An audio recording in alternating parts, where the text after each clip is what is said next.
Malson, who is from UWE. Hopefully it works. Yes. I'll just give you 10 minutes and 1 minute. Is that good? Okay.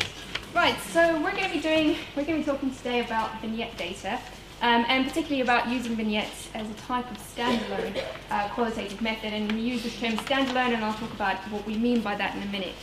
So in terms of a kind of overview of what we're going to do, so this is going to be a kind of tale of two halves.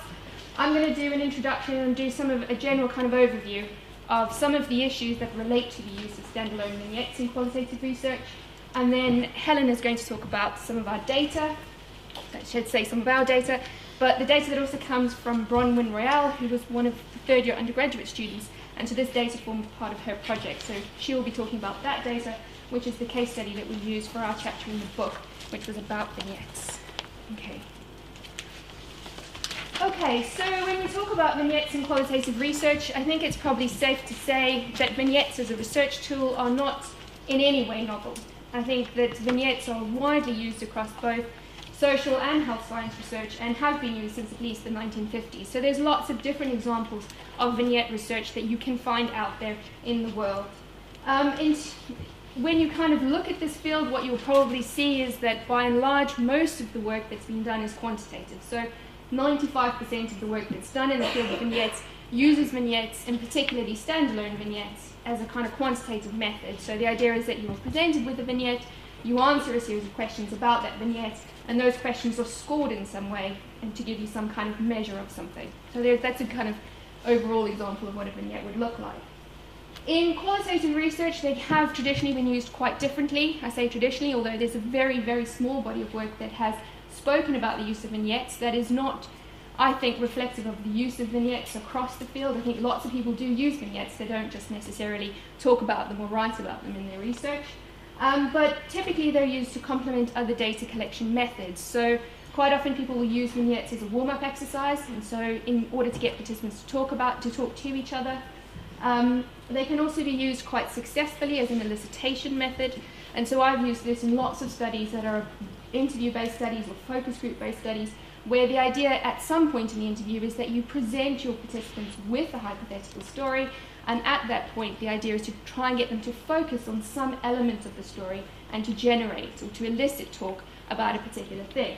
And so we've done this using news stories and also using geographic data with young people, and there's lots of different examples of this. One of the other ways in which it's been used is to try explore an issue in more detail or in a different way, and again, this is the kind of complementary type approach.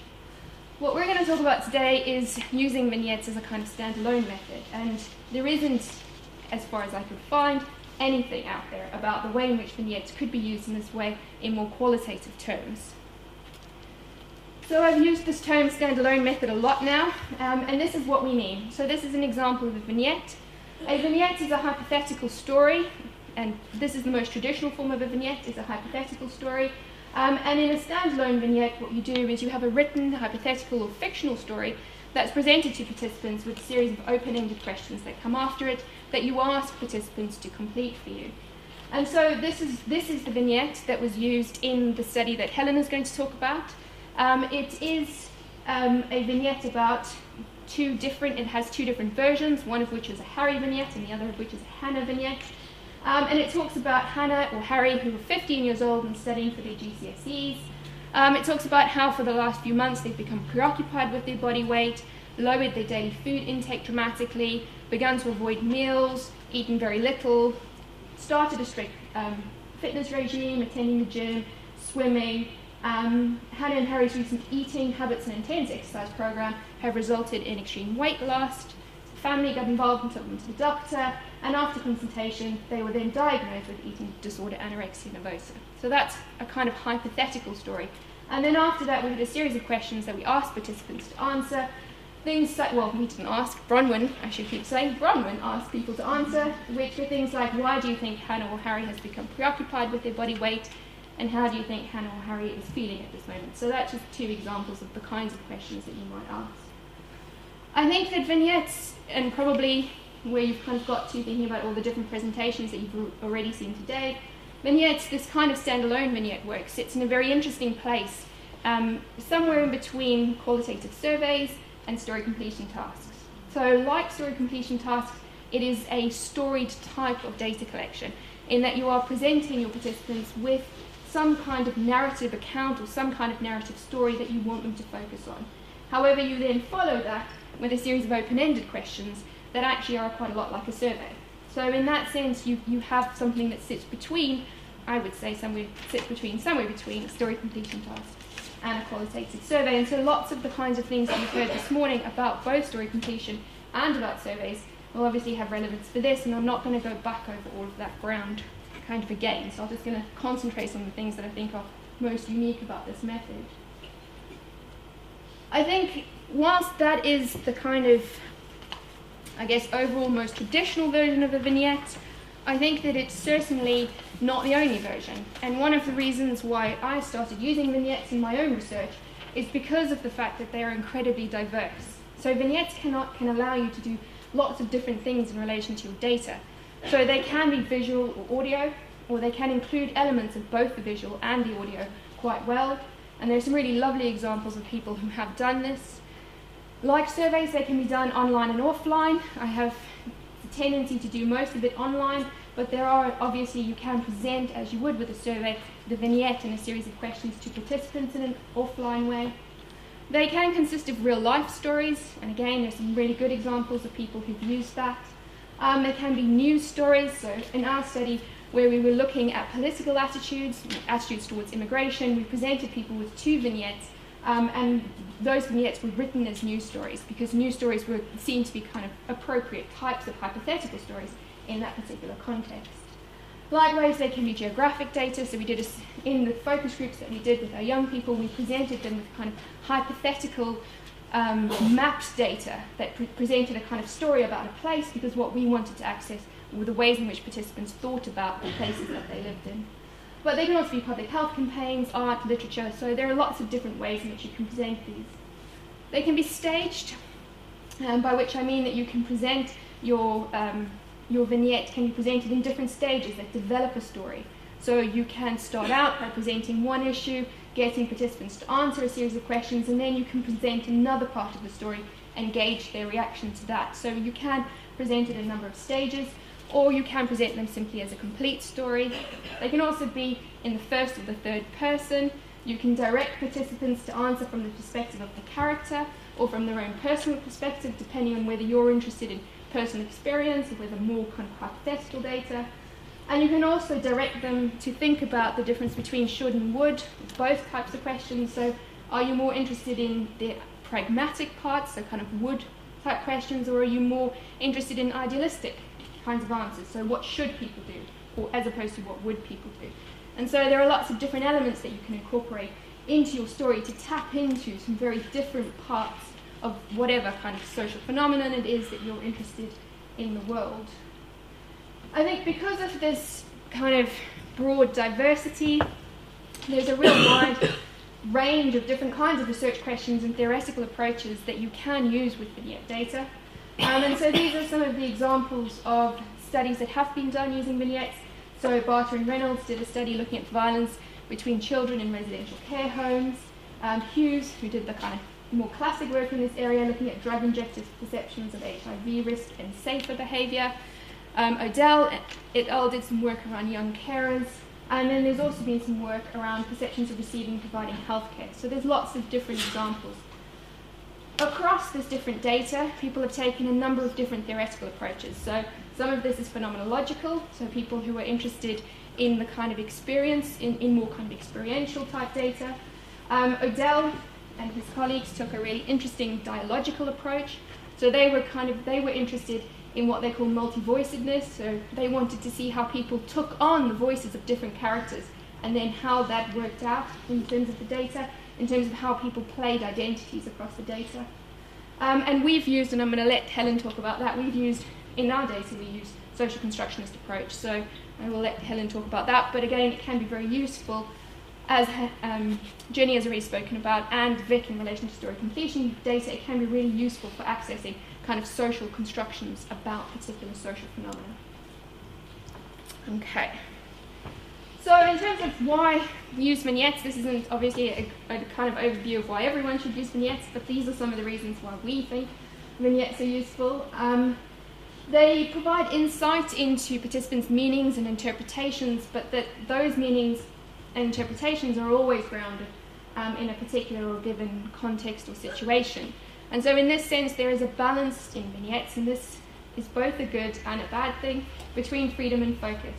So vignettes provide a real sense of focus for a research, for research into a given social phenomenon. So because you as the researcher write the vignette, what you do is you provide the focus for your participants.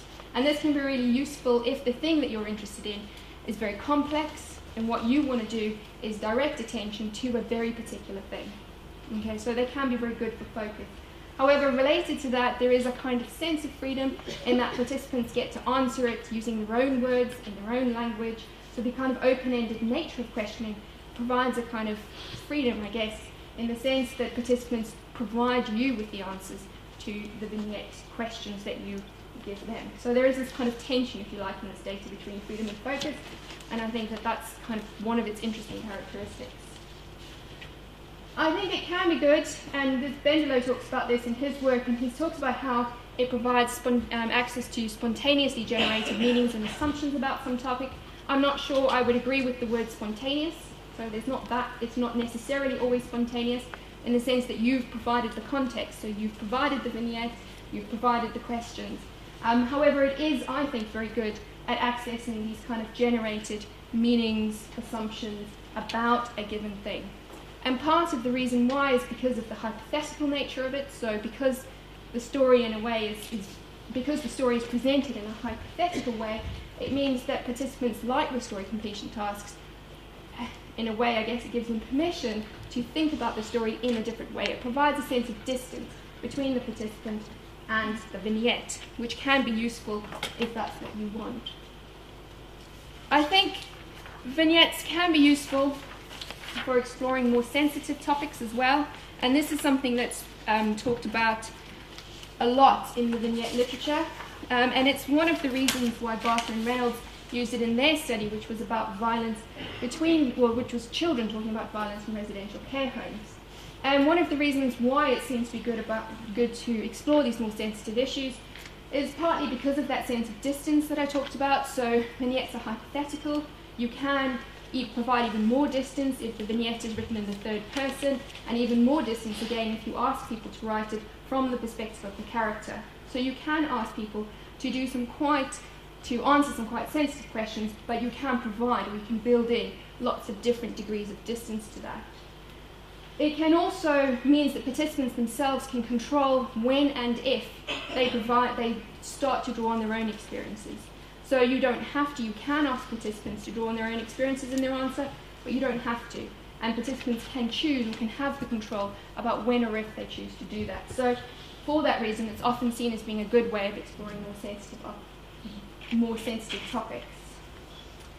Again, like story completion tasks, it is quite useful if what you want to do is comparisons.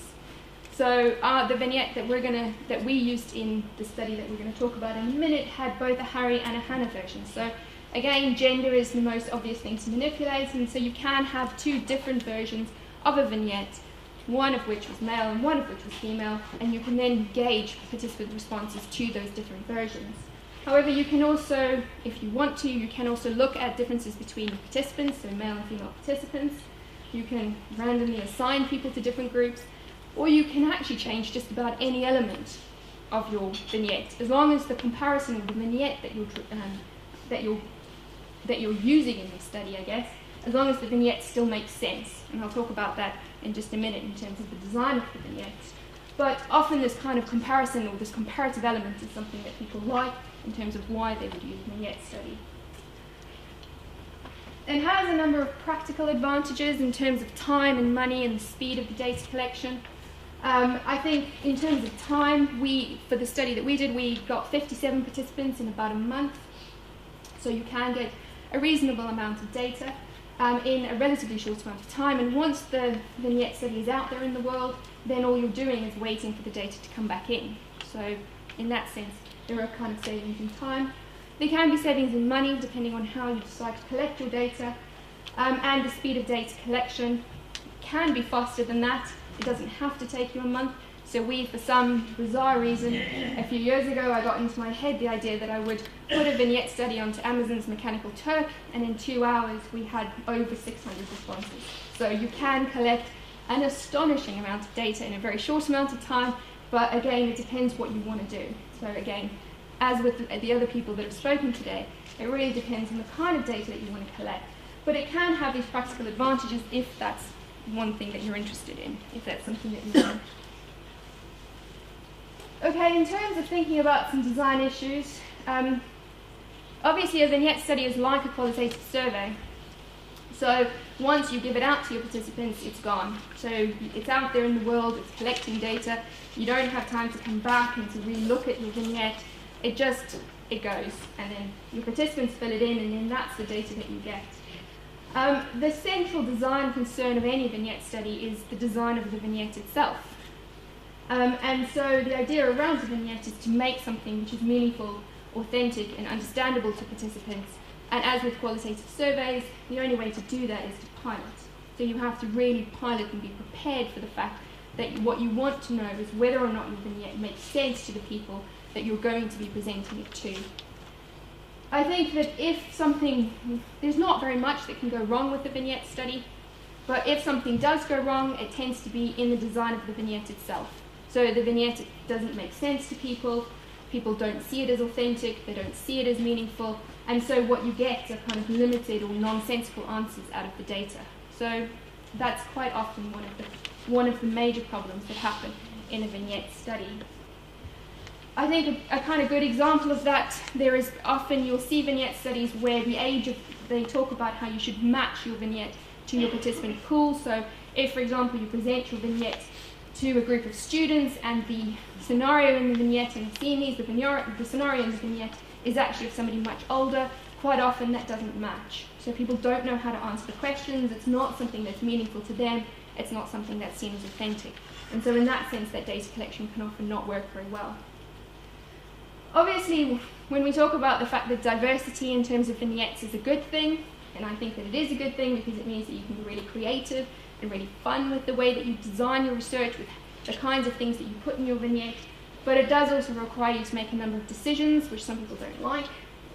So you have to make decisions about whether you want single or incremental stories, about whether you want to make comparisons in your data, or you want to make comparisons between your participants, whether you want to ask should or would questions or both, whether time frame is important to you, so is it important when your vignette is set, and what kind of mode of data collection are you going to have, online or offline data. So these are all kinds of decisions that you have to think through, and like with the survey, these are decisions that you have to think through before you even get there. So these are things that, so the design phase of a vignette study, or this kind of standalone vignette study, is where all of the time is. So you have to think through all of these different kinds of issues as you work through it. In terms of sampling, what you are doing, as with some of the other data collection methods that we've spoken about, you are trading breadth for depth. And I think that is not to say that you cannot get in-depth data in a vignette study. You can get some really lovely in-depth, complex and rich data, but by and large what you are doing is in some way trading depth or breadth. And for the kinds of work that I've done using vignettes, that's entirely appropriate, because what I've been trying to look at are kind of much more widely accessible, available meanings, interpretations, assumptions, constructions about some events. So the idea is to go out and to find out something about these in a kind of more breadth way. But because of this, I would say that you need more participants than you would in a traditional interview study, and more participants again if you want to make comparisons. So if you think about the fact that if you wanted to compare two groups of people, you couldn't, I would say that if you had 5 people in each of those groups, that wouldn't give you enough data. You're kind of having to up the ante. So you're thinking about getting 50 people in each of your groups. So the more comparisons you make, the more groups of people you have to have. And so that's just something to kind of consider. And so I would say that whilst comparisons are useful, having done a few of these kinds of vignette studies with comparisons, they're only useful if they're meaningful. So if you don't need to do them, then I would say if you don't think you're going to use the data in that way, then I wouldn't, because it can open up quite a lot of problems as well. Okay, so that's enough about an overview. I'm going to just hand over to Helen. And I'm going to illustrate some of what Victoria has said with our study, which is a study that Bronwyn Royale did as a third-year project. And as Debra's already said, this project was looking at constructions, the way in which people generally understood teenage boys and teenage girls. So, thank you. So we're taking a constructionist perspective in this to look at the ways in which anorexia is gendered, and to look at the way in which boys and girls who've been diagnosed with or are experiencing eating disordered problems are understood. And I think a vignette study is particularly useful here for a number of reasons. Anorexia is such a prominently gendered, feminized issue that it would be difficult to get people to who are male teenagers who've experienced eating disorders to participate in a survey, very obviously. But it'd also probably be difficult to get people to participate in a study who had any direct experience or understanding of boys with an eating disorder. It's in some ways a kind of non sequitur. What do you mean, a boy with an eating disorder? So it's in some ways quite a difficult study, difficult topic to look at. You could, of course, look at media representations or something like that of boys with eating disorders, but again, that's going to be very, very limited set of data. The vignette methodology enabled us, Bronwyn, to explore the gendered nature of eating disorders, the gendered nature of the construction of eating disorders in a particular way. Obviously, there's been a lot of critical feminist work around the ways in which anorexic experiences and practices, representations generally of eating disorders, are feminized in various ways, but much, much less, if any at all, into male experiences of eating disorders and anorexia in particular.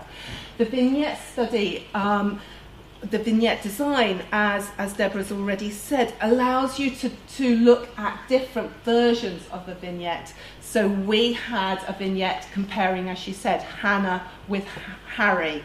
And that enabled us to contrast the ways in which people imagine a teenage girl and a teenage boy with anorexia quite easily in some ways.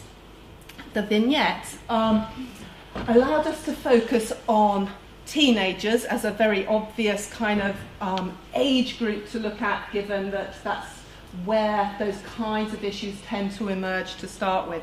So we could describe a teenager, but giving just their age and the fact that, like any child in the UK, they're studying for their GCSEs at this point, starts to kind of flesh out an idea of a character without actually filling in too much detail, really. Some details about their kind of, if you like, their eating disorder related symptoms, and we thought an awful lot about what to include and not to include here. As Debra said, the vignette design itself of the scenario is really important to get right and work on. And in some ways, I think that the hardest part, or one of the hardest parts of doing a vignette study. So we thought really hard about not wanting to reify the idea that eating disorders were a clinical disorder. So we didn't want to say they have anorexia, for example. We were quite careful to avoid doing that. We also wanted to sketch out the kind of things the kinds of practices that we wanted somebody to be thinking about in describing a teenage girl or boy with eating disorders. So we spent quite a lot of time trying to give enough detail to sketch out what might be a serious problem for a teenage child, but without giving too much information and too much pathologizing information. So very particularly, we decided to introduce a doctor's consultation where the doctor diagnoses the anorexia rather than us saying this is a fact. Interestingly, in the, or perhaps it's not so surprising, but in the responses that people gave, there wasn't really any questioning of whether the eating disorder was a diagnosable clinical entity. That was kind of taken as read. And perhaps we could have kind of thought about opening up that possibility for questioning, put the pathologization in a bit more detail. So I suppose, without wanting to say that that went wrong, I don't think it went wrong, but it might have been something that we could have thought through and perhaps come up with a better solution to. But nevertheless, I think hopefully this vignette illustrates the way in which we kind of got quite a clear focus, but without filling in too much detail, because that's what we want the participants to do, to imagine what Hannah is like and what Harry is like. The other thing that we wanted to do with designing this vignette is to design something where we just put Hannah or Harry. We haven't changed any other details other than Harry, Hannah, his, her, so that we can be quite sure that any differences in responses are around that, rather than something we've altered it for netball rather than football, for example. So we're looking at those constructions, the responses, wanting to get the responses to questions from that vignette. We chose to deliver the vignette and the scenario and questions through an online tool, through Qualtrics. So obviously, as people have said already, a fairly easy form of distribution. And we chose, as you've already seen, to deliver that as a single vignette rather than an incremental vignette where we might give a bit of a story, have some questions, a bit more of a story, and so forth. And we did that with the idea of having a design that's as simple as possible. We're contrasting two vignettes already. We wanted to have then a fairly simple design for students to complete. And as Debra's already said, we've got 57 participants very quickly, it being a student project. Is primarily young white heterosexual undergraduate women students. One of the things that I think, again, vignettes have a strength for is potentially allowing for different kind of levels of knowledge and experience around a topic. We didn't know how much people might know or imagine they knew about particularly boys with anorexia. Experiencing anorexic problems, which was why we chose not to go for a qualitative survey. If we asked people their views about teenage boys with anorexia, would the response be, well, I wouldn't know, surely there are none, etc. So we went for a vignette design for that reason, but we were surprised by the level of experience of eating disorders, not around boys, but of the participants themselves. So that 30% knew somebody who had experienced an eating disorder, and 32% of our, 32 of our participants actually had identified themselves as having eating disorder type experiences themselves. So the vignette study, where we're asking about a hypothetical character, allowed for that, obviously, that level of experience, but allowed for having a set of participants who didn't have that level of experience that we weren't sure about. I'm going to speed up enormously here. And the other issue that I wanted to flag up here is the design of the questions. We chose 10 questions, and as I said, it was a single complete vignette to start with. We did get a bit of a tail off towards the end of the vignette questions, perhaps partly because we had mainly students who were doing the study for credits, but we perhaps could again have thought about designing that study differently with either less questions or an incremental presentation. One of the things I think we did quite well here, though, is the wording of the questions that avoid participants thinking that this is some kind of comprehension test or a test of what they know. This is asking people to imagine what Hannah felt, what they imagine happened next, and so forth. What they imagine she's feeling or what Harry's feeling. There isn't a way in which you can't, that it's not asking you to know anything, it's asking you to imagine what she's feeling. And in that sense, it's tapping into cultural ideas about girls and boys who might experience anorexia or anorexic type problems. It's also asking people about teenagers experiencing eating disorder problems without asking directly, what do you think of boys who have anorexia or who are diagnosed as anorexic or whatever. It's asking, of course it's asking about that issue, but it's asking in a kind of tangential way that allows people to describe how they imagine Harry to be, and therefore avoids that kind of social desirability. I'm not going to say I think something pejorative around boys who experience eating disorders, for example. That said, people wrote fairly pejorative things sometimes about Harry and Hannah, so in some ways we could say that it kind of worked quite well in that. I'm going to skip over talking about the analysis as I think we're out of time, but just to illustrate some of the kinds of responses that we got that across different questions that speak to the issue of the ways in which teenagers with eating disorders are gendered in the cultural imagination. And I'll wrap up briefly there.